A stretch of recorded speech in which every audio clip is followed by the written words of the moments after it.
विधानसभा चुनाव के प्रचार के दौरान राहुल गांधी केरल के कोल्लम जिले में मछुआरों के साथ समुद्र में गोते लगाए, जाल फेंका। अब राहुल गांधी की जाल में कितनी मछलियां फंसी ये तो कोई जानता नहीं, लेकिन ये सब जानते हैं कि राहुल गांधी के सियासी जाल में केरल की जनता नहीं फंसी, कांग्रेस चुनाव हार गई। लेकिन अब खबर यह है कि कोल्लम में जिस होटल में ठहरकर राहुल गांधी ने ये सब पॉलिटिकल स्टंट किया, उसका 6 लाख का बिल अब तक बकाया है। इस बात का दावा केरल में सीपीएम के मुखपत्र देशभिमानी ने हाल ही में किया है। हालांकि सीपीएम के दावों पर पलटवार करते हुए कांग्रेस के नेता बिंदु कृष्णा ने सीपीएम पर फर्जी अभियान चलाने का आरोप लगाया है। उन्होंने कहा कि प्रदेश में सीपीएम को जिस तरह का झटका कोल्लम में जनता ने दिया, वो अभी उबरने की कोशिश कर रही है। बिंदु कृष्णा ने ये दावा किया कि जिस क्विलोन होटल में राहुल गांधी रुके हुए थे, उसका एक भी रुपया बकाया नहीं है, सभी बकायों का निपटान किया जा चुका है। कांग्रेस नेता ने फेसबुक पर होटल मालिक का एक लेटर पोस्ट करते हुए कहा कि इस तरह का झूठ फैलाने वालों से कानूनी रूप से निपटा जाएगा। क्विलोन होटल मालिक के पत्र में दावा किया गया है कि राहुल गांधी समेत दूसरे प्रमुख लोगों के रुकने के बाद सभी बकाया राशि के भुगतान का निपटान किया जा चुका है। क्विलोन बीच होटल का इस संबंध में कोई विवाद नहीं है। गौरतलब है कि सीपीएम के मुखपत्र देशभिमानी में दावा किया गया था कि राहुल गांधी ने होटल में रुकने के बाद होटल के बकाये 6 लाख रुपए का भुगतान नहीं किया। केरल विधानसभा चुनाव के दौरान राहुल गांधी ने केरल में कई लोगों का ध्यान आकर्षित किया था। इस दौरान वो कोल्लम में मछुआरों के साथ समुद्र में तैरने के लिए कूद गए थे। इस दौरान वे मछुआरों के साथ मछली पकड़ते भी देखे गए। उन्होंने मछली पकड़ने का जाल भी समुद्र में फेंका था। लेकिन इन सब के बावजूद कांग्रेस केरल में अपनी किस्मत नहीं बदल पाई, क्योंकि पिनरई के नेतृत्व में एलडीएफ ने जबरदस्त जीत दर्ज की। Report news of India. UP के पिछले विधानसभा चुनाव में राहुल गांधी खाट पर चर्चा करने में बिजी थे, प्रशांत किशोर रणनीति बना रहे थे और कांग्रेस हवाई सपने देख रही थी। फिर अचानक न जाने क्या हुआ, राहुल गांधी खाट से उठकर साइकिल पर जा बैठे। अखिलेश यादव की पार्टी के साथ चुनावी समझौता हो गया। नतीजे आए तो पता चला कि अखिलेश यादव के साथ कांग्रेस की भी लुटिया डूब गई। फिर लोकसभा के चुनाव हुए, कांग्रेस को किसी का साथ नहीं मिला। उसके बाद प्रियंका वाड्रा ने यूपी की कमान थामी। लोकसभा चुनावों के बाद प्रियंका वाड्रा ने यूपी में बीजेपी के खिलाफ कई तरह के सियासी करतब दिखाए, लेकिन कोई नतीजा नहीं निकलता देख कांग्रेस एक बार फिर से समाजवादी पार्टी के साथ गठबंधन करने की तैयारी में है। हाल में हुए विधानसभा चुनावों में हार के बाद कांग्रेस पर उत्तर प्रदेश में रणनीति बदलने का दबाव बढ़ गया है। पार्टी में गठबंधन की मांग तेज हो गई है। पार्टी नेताओं का मानना है कि वर्ष 2022 के यूपी विधानसभा चुनाव में कांग्रेस को बीजेपी की हार सुनिश्चित करनी है तो क्षेत्रीय दलों के साथ मिलकर चुनाव लड़ना होगा। ऐसा नहीं होता तो पार्टी के लिए सियासी राह आसान नहीं होगी। उत्तर प्रदेश में चुनावी गठबंधन की वकालत करने वाले नेताओं का कहना है कि 5 राज्यों के चुनाव परिणाम से सबक लेना चाहिए। पार्टी केरल और असम में जीत की दहलीज तक नहीं पहुंच पाई, जहां सरकार में वापसी की सबसे ज्यादा उम्मीद थी।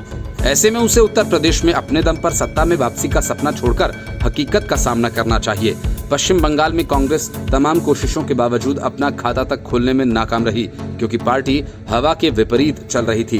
पार्टी के एक वरिष्ठ नेता ने कहा कि यूपी बीजेपी के लिए बेहद अहम है, इसलिए बीजेपी अपनी सरकार बनाए रखने के लिए हर मुमकिन कोशिश करेगी। वहीं कांग्रेस का पूरा दारोमदार अपने परंपरागत मतदाता और मुस्लिम वोट्स पर है। यूपी में मुस्लिम मतदाता अभी तक अलग अलग कारणों से अलग अलग पार्टियों को वोट करते आ रहे हैं, पर बिहार विधानसभा चुनाव के बाद मुस्लिमों के वोट करने के तरीके में बदलाव आया है। पश्चिम बंगाल में मुस्लिम मतदाताओं ने एकजुट होकर एक तरफा वोट डाला। ऐसे में यूपी में भी मुस्लिम मतदाता एकजुट होकर किसी एक पार्टी को वोट दे सकते हैं। नेताओं की दलील है कि मतदाता बीजेपी के खिलाफ उस पार्टी को वोट देंगे जो सरकार बना सकती हो। कांग्रेस फिलहाल इस स्थिति में नहीं है। ऐसे में कांग्रेस को बीजेपी विरोधी वोट एकजुट रखने के लिए गठबंधन पर विचार करना चाहिए। हालांकि कई नेता इसके खिलाफ भी हैं। उनका कहना है कि वर्ष 2017 के चुनाव में सपा से गठबंधन करने से पार्टी को नुकसान हुआ है। किसी बड़े क्षेत्रीय दल के साथ गठबंधन करने के बजाय छोटे दलों को साथ लेकर सोशल इंजीनियरिंग करनी चाहिए। और इन नेताओं का कहना है कि 2012 के चुनाव में कांग्रेस को 28 सीटों के साथ लगभग 12% वोट मिले थे, पर 2017 में सिर्फ 6% मत हासिल हुए। ऐसे में पार्टी को गठबंधन के बजाय संगठन को मजबूत बनाने पर ज्यादा ध्यान देना चाहिए। Report news of India. Twitter की मुश्किलें लगातार बढ़ती जा रही हैं। भारत सरकार की गाइडलाइन का पालन करने को लेकर ट्विटर पहले से ही सरकार के निशाने पर है, लेकिन अब राष्ट्रीय बाल संरक्षण अधिकार आयोग यानी NCPCR के निशाने पर ट्विटर आ गया है।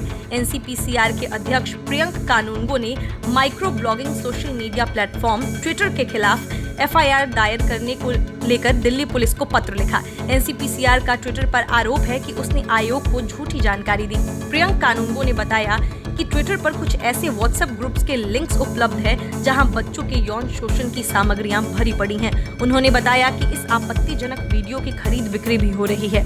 इसी तरह डार्क वेब के टूल किट भी उस पर उपलब्ध है। NCPCR के अध्यक्ष ने उस घटना का भी जिक्र किया जब अल्ट न्यूज के जुबैर ने एक बच्ची की तस्वीर सोशल मीडिया पर वायरल कर दी थी, जिसके बाद लोगों ने उसे बलात्कार की धमकी दी थी। कानूनगो ने कहा कि ट्विटर पर बच्चे असुरक्षित हैं और यहाँ बच्चों का यौन शोषण करने वाले और इसकी धमकी देने वाले लोग मौजूद हैं।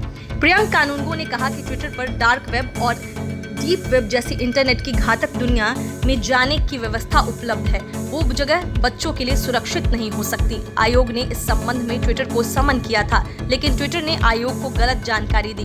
ट्विटर ने पॉक्सो एक्ट की धारा 11, 15 और 19 का उल्लंघन किया और ICPC की धारा 199 का भी उल्लंघन किया। इसीलिए हमने दिल्ली पुलिस को इस मामले के बारे में सूचित कर ट्विटर के खिलाफ FIR दर्ज करने को कहा है। प्रियंक कानूनगो ने यह भी जानकारी दी कि NCPCR ने भारत सरकार के IT मंत्रालय को भी पत्र लिखा है कि जब तक ट्विटर बच्चों के लिए सुरक्षित नहीं हो जाता, तब तक बच्चों को इस साइट के एक्सेस से प्रतिबंधित किया जाए। दरअसल जब ट्विटर को ऐसे मामलों को भारतीय कानून के तहत पुलिस को रिपोर्ट करने को कहा गया, तो उसने कहा कि ये अमेरिकी कंपनी का काम है, उनका काम नहीं है। NCPCR की ये बातचीत Twitter communication India private limited से हुई थी। Bureau report, news of India. Navjot Singh Sidhu और कैप्टन अमरिंदर सिंह की लड़ाई की वजह से पंजाब में कांग्रेस का पंजा फंस गया है। आपसी झगड़ों की वजह से पार्टी की हालत दिन ब दिन बिगड़ती जा रही है। देर से ही सही, लेकिन सोनिया गांधी को पंजाब में चल रहे सियासी उठापटक की चिंता हुई तो कमेटी बनी। अब यह कमेटी सिद्धू और कैप्टन के बीच सुलह सफाई का रास्ता तलाशेगी। इसी वजह से 3 सदस्यीय कमेटी ने पंजाब के 25 विधायकों को दिल्ली बुलाया है। इन विधायकों में 8 मंत्री भी शामिल हैं। कमेटी सभी नेताओं से 1-to-1 मुलाकात करेगी।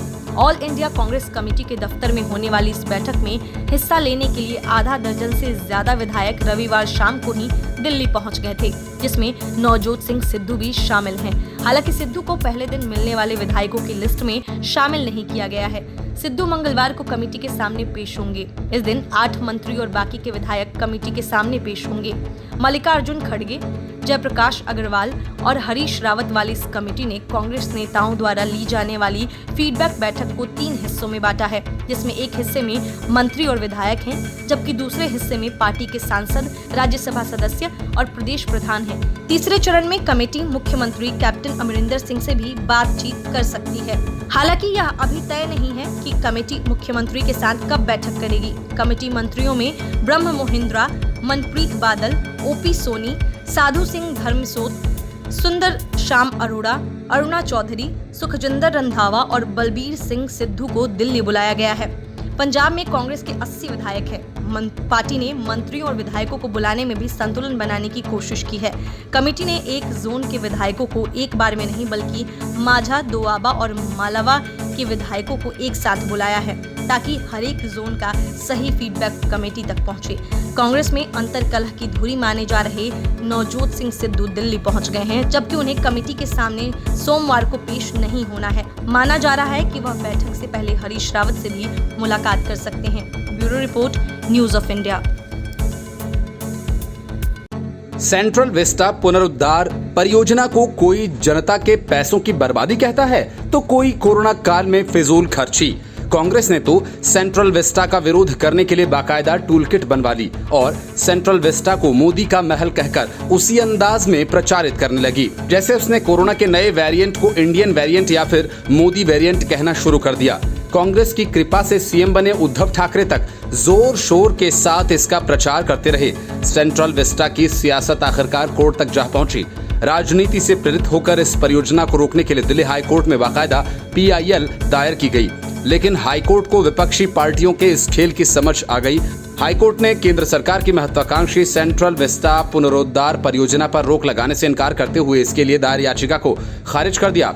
इस याचिका में कोरोना महामारी के मद्देनजर इस प्रोजेक्ट को रोकने की अपील की गई थी, जिसके तहत नए संसद भवन का निर्माण होना है। हाईकोर्ट ने याचिकाकर्ता पर 1 लाख रुपए का जुर्माना लगाते हुए कहा, ये राष्ट्रीय महत्व का एक अति आवश्यक परियोजना है। मुख्य न्यायाधीश DN पटेल और जस्टिस ज्योति सिंह की पीठ ने कहा, ये एक राष्ट्रीय महत्व का प्रोजेक्ट है जिसे पृथक करके नहीं देखा जाना चाहिए, क्योंकि इससे जनता का हित होना है। साथ ही हाईकोर्ट ने इस याचिका को एक वास्तविक जनहित याचिका न मानते हुए मोटिवेटेड याचिका करार दिया। हाईकोर्ट ने नोट किया कि निर्माण कार्य नवंबर 2021 से पहले पूरा किया जाना है, ऐसे में हर एक क्षण जरूरी है। दिल्ली हाईकोर्ट ने कहा कि अगर सभी मजदूरों को साइट के आसपास ही रखा जा रहा है, कोरोना के दिशा निर्देशों का पालन हो रहा है, सभी सुविधाएं प्रदान की जा रही हैं, तो फिर इस परियोजना को रोकने का कोई कारण नहीं बनता है। इस PIL को अन्या मल्होत्रा और सोहेल हाशमी ने दायर किया था। उन्होंने सेंट्रल विस्टा के निर्माण कार्य को कोरोना का पोटेंशियल सुपर स्प्रेडर बताते हुए इस पर तत्काल रोक लगाए जाने की मांग की थी। इस याचिका में दावा किया गया था कि सेंट्रल विस्टा प्रोजेक्ट को सिर्फ इसलिए जरूरी सेवाओं की कैटेगरी में डालने के पीछे कोई तर्क नहीं है क्योंकि कोई ठेका संबंधी किसी अनिवार्य समय सीमा में इसे पूरा करना है। वहीं केंद्र सरकार ने अपना पक्ष रखते हुए स्पष्ट किया कि राजपथ और इंडिया गेट पर अभी निर्माण कार्य चल रहा है, जो संसद भवन या केंद्र सरकार के अधिकारियों नेताओं के दफ्तरों से जुड़ा कार्य नहीं है। केंद्र सरकार के अनुसार ताजा निर्माण कार्य जनता के हित में है, क्योंकि वो पर्यटन स्थलों पर चल रहा है जहां जनता रोज आती है। नए शौचालय स्पेस के निर्माण से लेकर पार्किंग और आम आवागमन के लिए सड़क का निर्माण सभी जनता की सुविधा के लिए किए जा रहे हैं। केंद्र ने यह भी बताया कि याचिका के दावे के विपरीत कंस्ट्रक्शन साइट्स पर मजदूरों के लिए मेडिकल सुविधाएं प्रदान की गई हैं। हाईकोर्ट को यह भी बताया गया कि निर्माण कार्य कोविड-19 के सरकारी और मेडिकल दिशा निर्देशों का पालन करते हुए कराया जा रहा है। केंद्र ने कहा कि सेंट्रल विस्टा को हमेशा से रोकने की कोशिश करने वाले लोग ही कपट वेश में कोरोना संक्रमण का बहाना बनाकर सामने आए हैं। लुटियंस दिल्ली की तस्वीर बदलने वाले सेंट्रल विस्टा प्रोजेक्ट का कांग्रेस विरोध भी करती आई है। सुप्रीम कोर्ट जनवरी में पहले ही इसे हरी झंडी दिखा चुकी है।